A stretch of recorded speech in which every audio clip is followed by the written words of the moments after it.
Ça doit être des choses, des valeurs qu'on doit prôner partout où nous sommes. Au dojo, dans la rue, à l'école, à la maison. Ce sont ces valeurs qui doivent nous définir en tant que judoka, non seulement, mais aussi en tant qu'individu. Donc, merci encore aux DTN de nous accueillir et à tous les membres de ce club et à tous les responsables de club aussi qui ont fait le déplacement pour célébrer cette journée et vivement encore d'autres journées internationales du judo. Inch'Allah, merci. Charles. Ouais, salut à tous. Donc, moi, c'est M. Charles. Donc, je tiens à féliciter tous les combattants et les combattantes. Donc, aujourd'hui, c'est une journée mondiale du judo. C'est une journée maintenant qu'on célèbre chaque année. Donc, si vous voyez aujourd'hui autour de nous, il y a blanc, jaune, rouge, orange, bleu. Donc, c'est ça le judo, c'est l'amitié. Donc, il n'y a pas je suis le grand de l'autre, je suis l'oncle de l'autre. Non, non, non. C'est pas une hiérarchie. Donc, le judo, c'est le respect, comme vous voyez. Ok? Donc, il faut aimer entre nous, se partager. C'est ça que je voulais dire en grosso modo. Donc, merci à tous. Merci Charles. Yohan. Merci pour cette journée.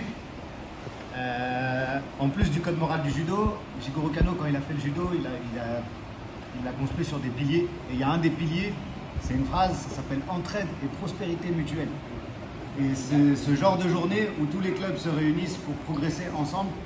Je pense que c'est une valeur forte et une force du judo.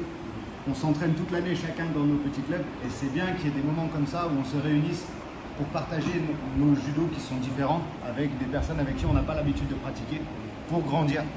Même avec des instructeurs avec qui on n'a pas l'habitude de travailler, parce que des prises qu'on a vues aujourd'hui, on les a peut-être tous déjà vues dans nos clubs, mais expliquées de manière différente. Et c'est important d'avoir plusieurs points de vue pour comprendre les choses, et au niveau du judo, et à l'extérieur. C'est important d'avoir tous les points de vue pour pouvoir évoluer et pour pouvoir comprendre les choses.